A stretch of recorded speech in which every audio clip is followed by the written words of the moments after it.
Good evening, Praise Chapel, and all those of you tuning in, wherever you're tuning in on, wherever you're tuning in at. We're just grateful that you've joined us this evening, whether you're on YouTube or Facebook. Just remember to continue to share our statuses, continue to like the videos. Some people are like, I've heard people say this, you say like your video, but does that mean I actually have to like your video? Yeah.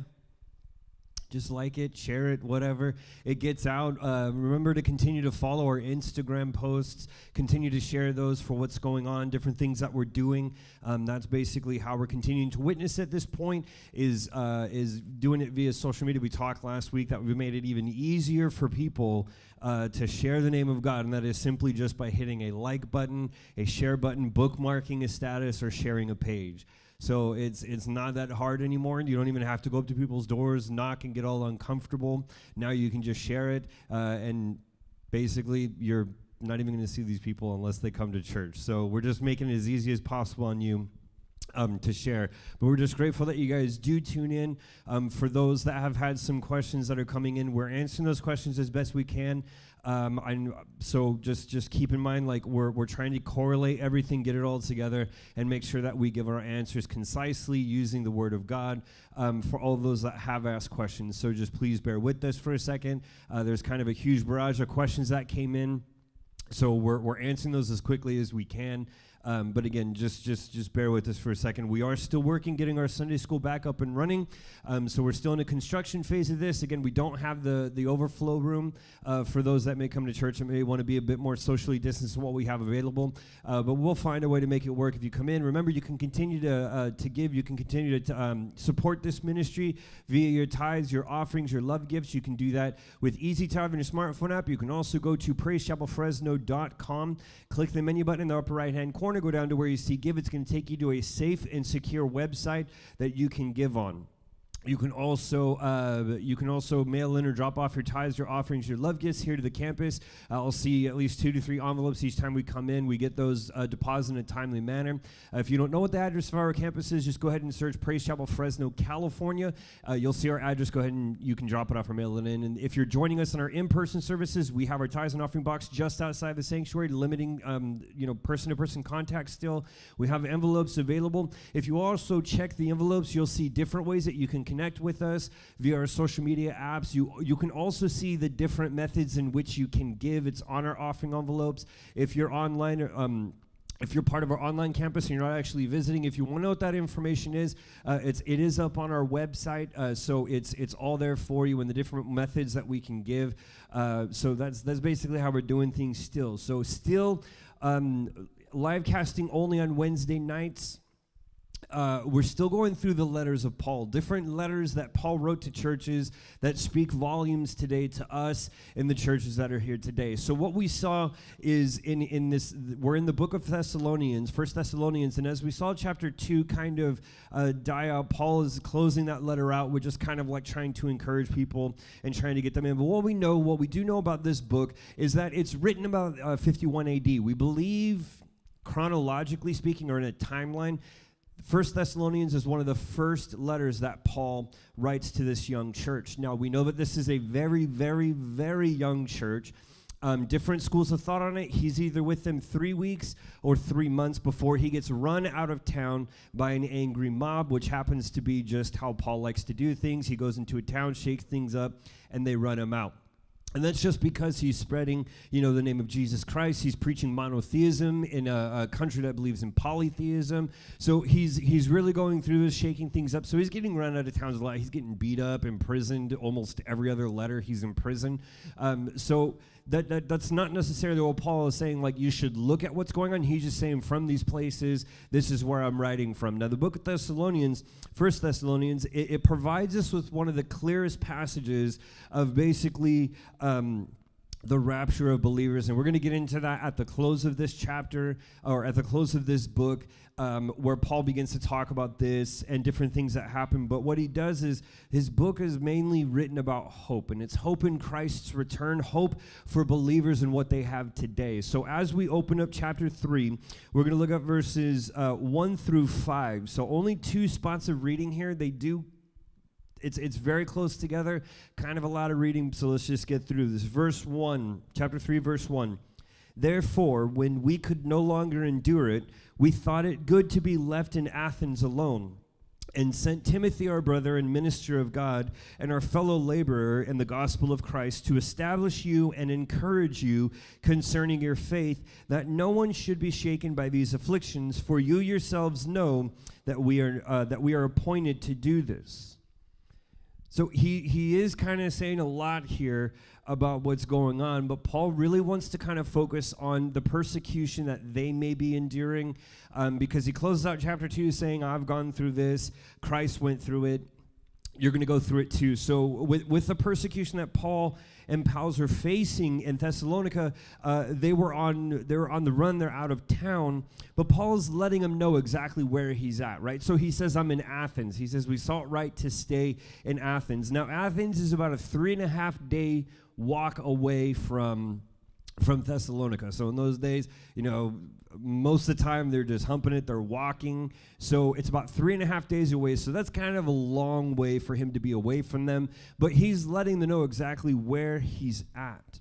He's that he's not in hiding despite what the mob is going to say. So he's saying, we were run out of your town. We saw it fit to stay in Athens, but we're not hiding. Like, we're not in hiding. And I'm sure when this mob ran him out, people were like, we heard you were going to bring Paul back in and we were going to arrest him. Oh, yeah, he's in hiding right now. So Paul's letting this church know we're not hiding. We're not doing anything. We basically just went down to Athens and we're going to stay here for a bit. But he wants this church to have more information about what's going on than those speaking out against him. So he knows that, the words that are going to be spoken, the things that are going to be said, none of it's going to be truthful, because this mob just didn't want Paul there, to preach the gospel. But he's saying, they're going to be saying a lot of things, but I want you guys to know exactly where I'm at. So when people come to church, oh, where's your apostle? Where's Paul? Oh, he's in Athens right now. And I'm sure he probably wrote down like a street address. He's like, if you guys want to hit me up, just join me down here. But he tells them exactly where he's at so that they have more information than those that will speak out against him. And that's why I think our character, like our Christian character, the more that we live it out, the more evident it becomes, the more those that watch your life and see it grow and see how you're doing really will never listen to those that speak out against you. And I've said this before, in different lines of my work, people have tried to speak out against me, and I've always heard this one line said, it doesn't sound like William. I know I'm Pastor Will in the church, but my real name is William. But no, they say that doesn't sound like William. That doesn't sound like them. And if we just live our Christian character out loud, people will begin to see that, and like your character just sticks in their mind. And no matter what anyone tries to speak out against you, it somehow doesn't end up fitting. And that's what Paul's doing here. He's like, this is where I'm at. So when people start talking about that, I ran off to Egypt, or I'm doing this, I'm doing that, you guys know exactly where I'm at. In the previous chapter, Paul explained how much he wanted to be with the Thessalonians during this time of their trial. However, since he couldn't be there himself, he does the next best thing. He's going to send his trusted companion and fellow worker, Timothy. Now, there's some costs that Paul is explaining that he's giving right now. So number one is that he's sending Timothy over. So yes, it's 3.5 days, but there's going to be costs for food, for other travel expenses that he has to get through, for places that he may have to sleep. So Paul is letting this church know the very first thing I'm bearing a financial offering here. I am giving to Timothy to make sure he makes it to you guys. Now, Paul's not asking them to pay him back or anything, because he's saying we just saw it fit to send Timothy. So he's saying we sent him. I paid the cost of sending Timothy to you guys just to help you. Now, secondly, there's a personal cost. So we know that Paul and Timothy were out there, but basically Paul's going to be left alone in Athens. So he's sending Timothy out there. And what we begin to see, if you start kind of like looking at this, is you see that there is a halt in Paul's ministry. He sends Timothy, and he gets a report back himself, but he's never going to see these benefits. But what we begin to see is we begin to see Paul sending Timothy, and then all of a sudden, everything kind of stops for Paul right there. His ministry takes a hit because he says, I want to see you guys continue to thrive. I want to see you guys continue to grow. And despite his own financial cost, his personal cost, there's also a ministry cost that he has. He sends Timothy out there, and now he's in Athens, he's by himself, and the plans that he had originally, he decides to put on hold because he knows God's calling him to do this. So see, a lot of times we like to think, well, I'm progressing in my life, so I don't really think God would call me to do this because everything's going great here. Well, sometimes God's going to call us for halt. God's going to call us to wait at a specific point because there's another direction that he wants us to focus in. Now, he doesn't go back to Thessalonica himself because he knows the mob is looking for him. But what he does is he sends Timothy. He still sends an extension of himself to operate under his name and to continue to flourish in this church. But he sends him out there in his own ministry, his own plans begin to take a pause. Don't ever think that when you're moving in life, when there's a pause, that everything stops. That's not what it means. It means there's sometimes God calls us to halt and to focus where he wants us to go. And again, Paul's going to be in Athens. He's left alone. But he knew that all of this was going to be worth the cost. He's not going to see this himself. Throughout the Bible, it's never mentioned that Paul will make his way back to Thessalonica. And in 2 Thessalonians, he kind of mentions that he's not made it back. But he only goes on his second missionary journey into Thessalonica to establish the church. So we know that Paul is never truly going to see the benefits of what he gave of himself, of his financial, of his personal, of his ministry. He's never going to see the benefit of that. He hears about it. Timothy comes to him and says, this is what the church is doing. They're doing great. This is how it is. And he writes that in his letters that I'm getting a great report, but he never gets to see it himself. I think sometimes we're a bit too concerned of giving of ourselves, our time, any way that we can give of ourselves. We want to see the immediate reaction. We want to see the benefits of what we're paying into, of what we're working into. And there's going to be times, people have said things about churches before that those that labor in the church will never get to see the full fruition of what God wants to do with that church because that's for generations. That's generation upon generations of work. And here, Paul says, I'm going to give of this. I'm going to leave I'm going to stop what I'm doing to make sure that this young church gets to survive. This young church begins to flourish, but he's never going to see the results of what he sowed into. He hears about it. And he's content with that because he knows it's all worth the cost, because he knows that nothing that we ever give in the name of God goes to waste. He knows this. He knows everything that I've sown into this church, everything I'm going to sow out of my life into others is never going to go to waste.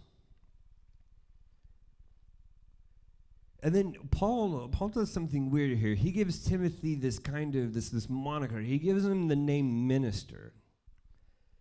At this point in time, it's not an official title. It's nothing that one would be ordained to do. Today, people can become a licensed minister or an ordained pastor. Like when he gives him the name minister, it really doesn't mean anything to this church. And I'm sure when they're reading it, they're thinking of it kind of like a waiter, right? Like someone who's just there to serve and to get things done. But what Paul's doing is it speaks, he's kind of relating when he uses the term minister of a servant, but he's breaking it apart from what the Roman word would be for slave. So he's sending him down there to be a servant, but he's letting this church know he's not coming down there for you to tell him what to do. Like he's not coming down there for you guys to say, oh, this is what we need done. He's coming down for very specific acts. All Paul is saying here, when we read this today and we talk about, people coming into our lives and ministering, what Paul is saying is they're coming there for a purpose. They're coming there for a reason that is meant to enlighten us, that is meant to edify us. And he's saying that when people come in and they're ministering, they're talking into our lives, or it's just people being around one another, as we're ministering into one another, he's saying it doesn't put anyone over the other, but that you are called as a servant. You're called to follow the will of God, the word of God for this individual's life that God has given you. And that's one of the things that I think we really kind of fight against. Right, is there's a lot of stuff sometimes that people say, maybe I should go up and say this to this person. That's God putting something in our hearts, and maybe we have to kind of remove ourselves. But Paul's saying that, first and foremost, our goal is to edify, is to teach, is to organize one another, to build each other up. And he uses this with Timothy. I mean, he draws that line, I'm not sending him down there for him to do all your guys' work. I'm sending him down there for a purpose. And he has two jobs to do. Timothy does. When he goes down, he has a job to establish, and then he has a job to encourage. So he wasn't just going down there to inspect the church. He wasn't coming down just to walk around and say, well, that's going right, that isn't, that's there. He's going down there to establish and encourage. The very first job he has to do is establish. This is his primary goal, was basically to organize the church and help set up a system of operation. So I do love when people come in and they say, you know, everything just seems to go so fluid or this. There's a whole system. There are systems upon systems in place to ensure that a Sunday service goes off without a hitch, or even a Wednesday night live cast goes on without a hitch. Like, there are systems that are put in place that are in operation that people just don't know about or just don't see. And so what Paul's doing is he's telling Timothy, go down there and establish them. Go down there, organize them, and teach them how to put these systems in place to make sure that when someone comes in, that they're getting sound doctrinal theology, that they're being shown the benefits of what the life is, and that the end result of this is the changing of their hearts, the changing of their lives. But that takes people being organized, put into a system, established. And that's what he's telling Timothy is there to do. He's there to establish. He's there to correct. There's going to be some correction that has to happen in that. You can't organize a bunch of people without hurting someone's feelings because they're saying, well, I thought I was doing it the right way. And Tim's going to be a nice guy about it. He's going to be like, no, you're doing a great job, but this is just how it needs to happen. And then he's teaching them how to put these in place. His second option, or his second job, is to encourage. That's to support, to develop, to teach, to build their confidence, to provide hope, and to give advice. Now, there's a significant order in which Timothy had to complete these jobs. So he establishes first. They're both absolutely necessary to operate this young church. To operate in a church is establishment and encouragement. So they're absolutely necessary, but the very first thing that Timothy had to do was establish them. He had to order them. He had to organize and put these systems into place. He had to make sure that they're going in the right direction before he could build them up. The question is often asked, and sure, like people ask, like, why do you live this way? Why are you so concerned with how people live?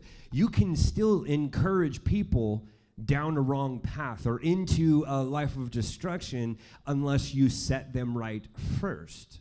So it's not really about us saying, well, you're doing everything wrong, you're doing this. It's no. If you keep going in this direction, you can still encourage people right off the path of God unless you organize them first, unless you correct them, unless you set it and say, this is exactly where we're supposed to be. Now, people will ask, well, what does that mean? What does that mean? You know, we can go into that in much, much greater detail at a later date where we talk about, you know, we've talked about before the white and the black line of what God has, and that's in the book of Romans that we went through. But here what Paul is telling them is he's telling them he's coming down there to put you guys in order so he can build you up in the right direction. And what he's doing is he's sending down a godly influence into this young church because, again, if he was only there 3 weeks to 3 months, very short amount of time to get something organized. So he's sending down a godly influence, someone that is sound in his beliefs and in his faith that can set them correctly. It'd be like an architect coming down, or you want to build something, and instead of getting an architect, you get an art major, and you say, hey, I want you to design me a house. Well, they can draw you a beautiful picture of a home, but they're not going to be able, you can't give that picture to someone and say, okay, let's build it from here. But an architect, someone that knows what to do, someone that knows how things need to be built, how the foundation needs to be set, can come in and draw plans out for it. So God's telling us through this book, having godly influence in our life is tantamount to success. Because he says if you're continuing to go out into the world to look for people to help you solve the problems that you're facing, they don't know how to help you. Their own lives are a mess. They can barely keep themselves together. What makes you think that these individuals can continue to build you up towards the direction that God is calling you to? So he says, have a godly influence in your life. Keep that godly influence in your life, because when you start kind of going off the path and your building is being built in a weird direction, they can set you correctly and continue to build you up in the right direction. And then I like when he writes, he says that no one should be shaken by these afflictions. See, if you're being built up in the correct direction, if you're being built up in the right direction by having these godly influences in our lives, Nothing can shake that foundation. He's saying nothing's going to bring you down because you've been built up in the right direction. Then let's look at verses 4 and 5.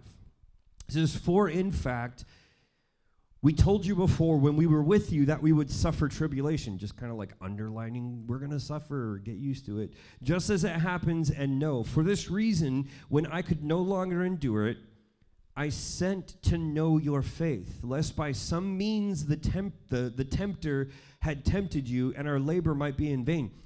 He's just telling them, again, he's coming. Timothy's going to come to you guys. He's coming to look. But really what he's doing, he's not there to do your work. He's there to order you guys, put systems in place, and then to encourage you guys, because we don't want to see what's been planted go to waste.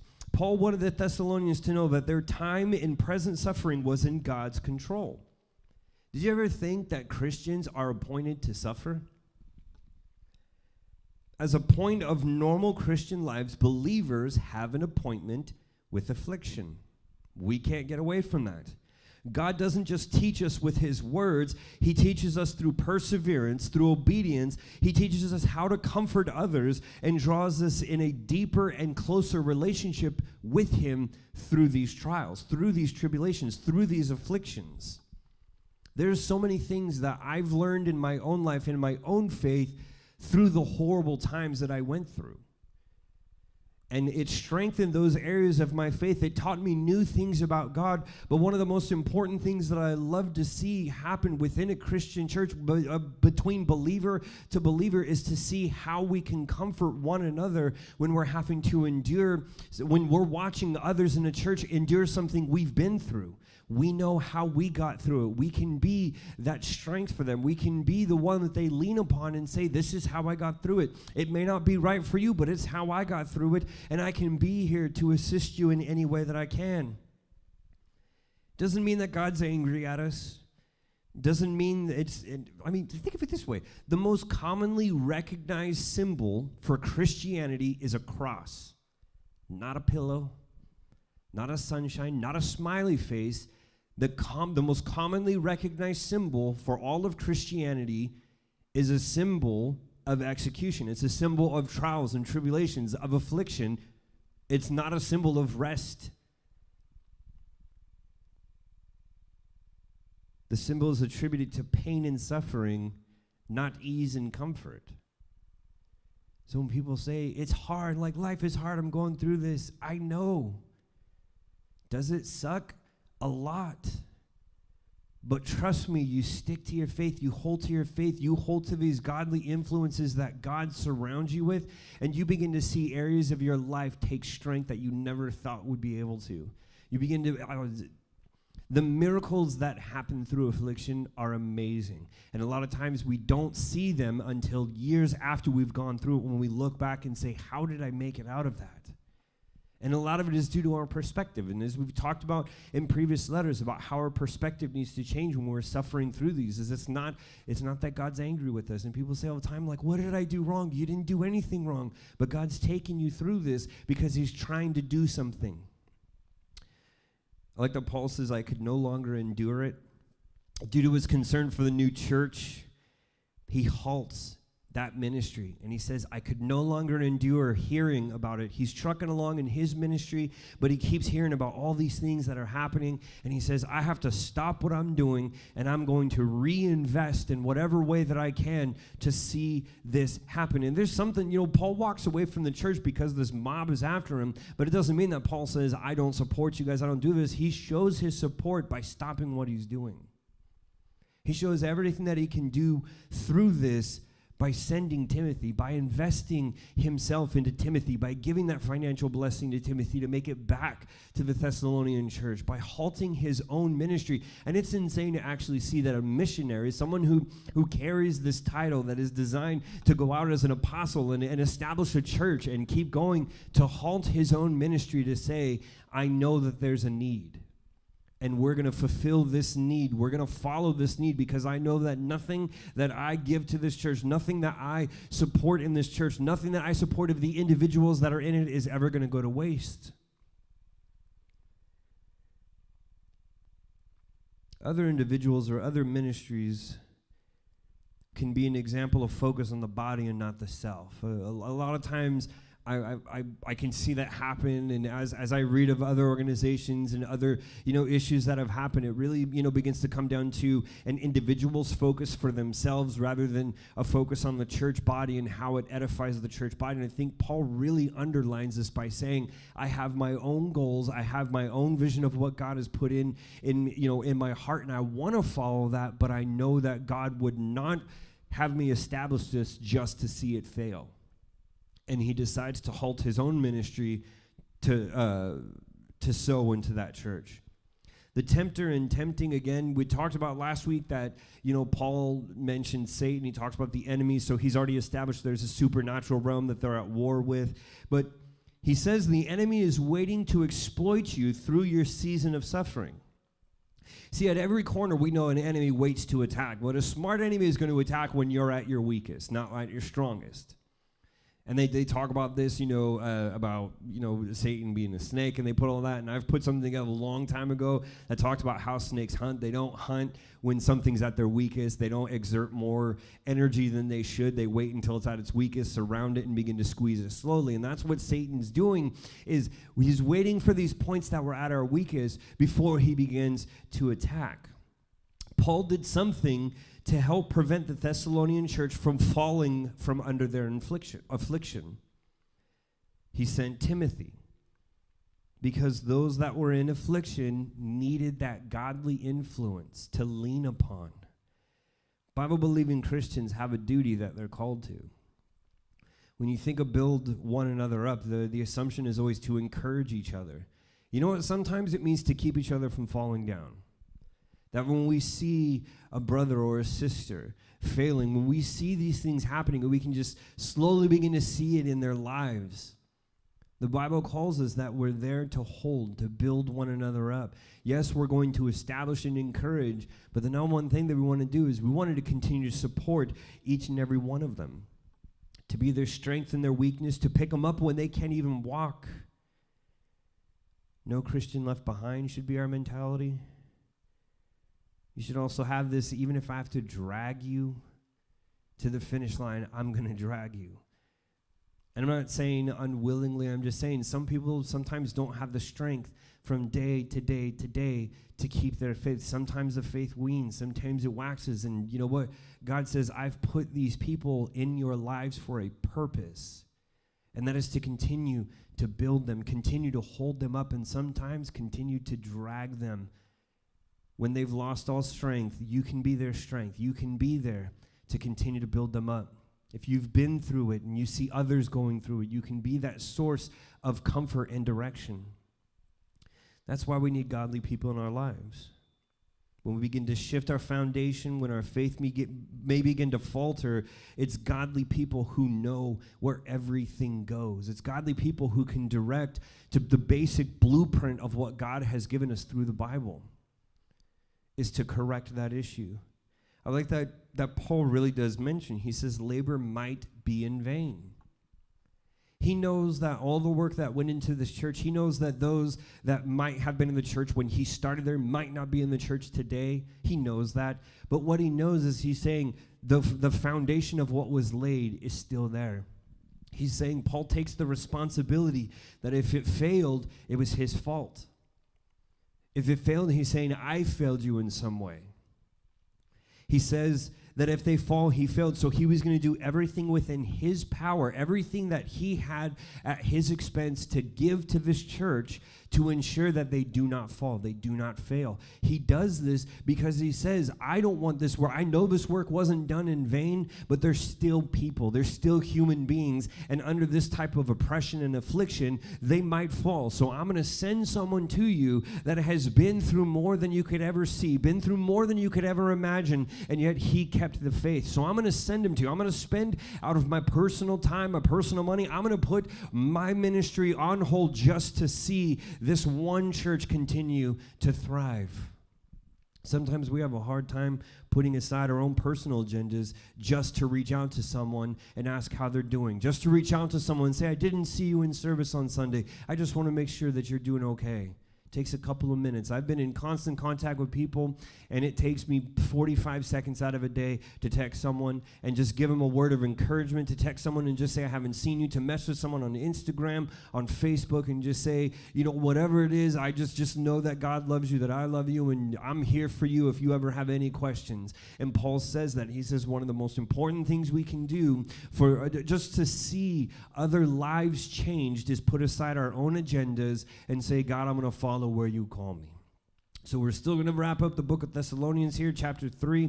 Got a few more chapters to go, and we'll see where it goes from there. But you can continue to support and give to this ministry through Easy Tithe. You can do that on your smartphone app. You can also go to easytithe.com, search Praise Chapel Fresno, and you'll see which one you can give to. You can also go to praisechapelfresno.com, click the menu button in the upper right-hand corner, go down to where you see Give, and it'll take you to a safe and secure website that you can contribute on. You can also continue to mail in and drop off your tithes, your offerings, your love gifts here at the physical address of the church.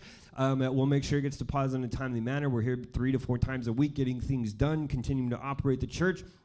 Or if you're joining us on our in-person services, you can always drop off your tithes, your offerings, your love gifts in the offering box that is just outside the sanctuary. Still trying to limit person-to-person contact. Envelopes are available for all contributions. But we love you guys. We'll see you on Sunday, whether it's in person or on our online campus. We love you. We'll see you Sunday, 10 o'clock.